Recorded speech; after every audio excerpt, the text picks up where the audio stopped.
आइए जानते हैं प्रश्नावली 10.2 का सवाल नंबर 4। कह रहा है सिद्ध कीजिए किसी वृत्त के किसी व्यास के सिरों पर खींची गई स्पर्श रेखाएं समांतर होती है। इसमें साफ तौर पर कह रहा है कि एक वृत्त है और उसमें दो स्पर्श रेखाएं खींची गई है, जैसा कि चित्र में आप देख रहे हैं।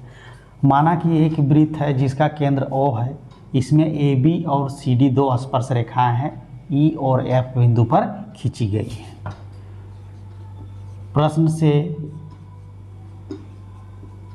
माना कि O केंद्र वाला एक वृत्त है जिसके E और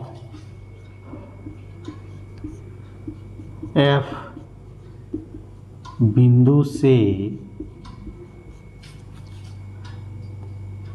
AB और CD स्पर्श रेखाएं खींची गई है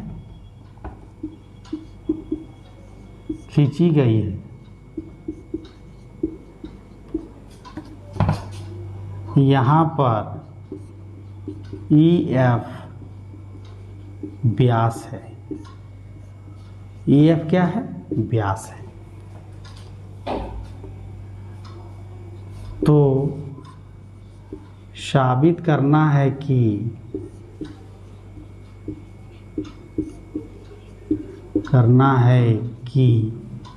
AB समांतर CD होगा। अब प्रमाण में हम लोग देखेंगे, प्रमाण मतलब सबूत चाहिए इसके लिए कि कैसे समांतर है। प्रमाण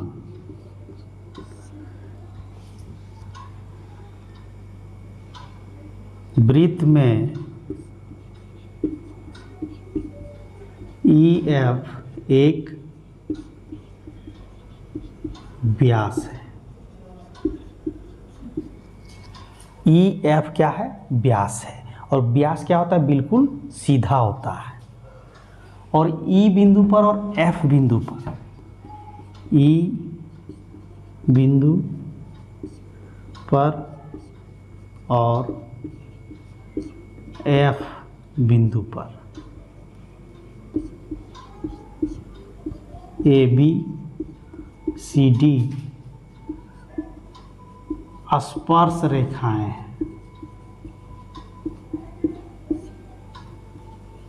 हम लोग जानते हैं कि स्पर्श रेखा जब भी खींचेंगे, जो F बिंदु है यहाँ पर बिल्कुल क्या है, 90 डिग्री का कोण बनता है इस जगह पर, और यहाँ पर भी 90 डिग्री का कोण बनेगा, तभी स्पर्श रेखा खींचाएगा। अगर 90 से जरा सा भी कम हो गया तो क्या होगा, वृत्त को ये प्रतिच्छेद करेगा, यानी काट देगा, तब स्पर्श रेखा नहीं होगा। स्पर्श रेखा का नियम है कि वह वृत्त के जिस बिंदु से बाहरी भाग से जहाँ से भी खींचा जाएगा बिल्कुल 90 डिग्री का कोण बनाते हुए खींचेगा और बिल्कुल सीधी जाएगी। इसलिए यहाँ पर क्या है, 90 कोण बनेगा, यहाँ भी 90, यहाँ भी 90 और यहाँ।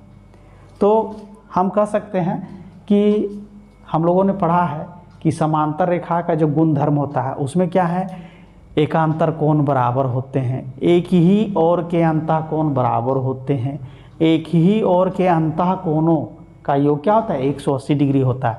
तो यहाँ देख सकते हैं कोण BEF और कोण DFE दोनों को जोड़ेंगे, ये 90 दोनों मिले कितना हो जाएगा, 180। तो यह तभी संभव है जब AB और CD समांतर हो। अब कोण BEF बराबर 90 डिग्री, कोण EFD बराबर 90 डिग्री। ये दोनों क्या है, एक ही ओर के अंतः कोण है। ये दोनों एक ही ओर यानी एक ही तरफ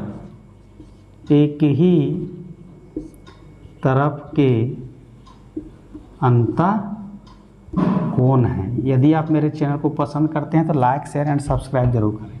अंतः कोण है, इसलिए कोण BEF जोड़ कोण EFD बराबर कितना हो जाएगा 180 डिग्री। अतः हम कह सकते हैं कि AB समांतर CD प्रूव्ड।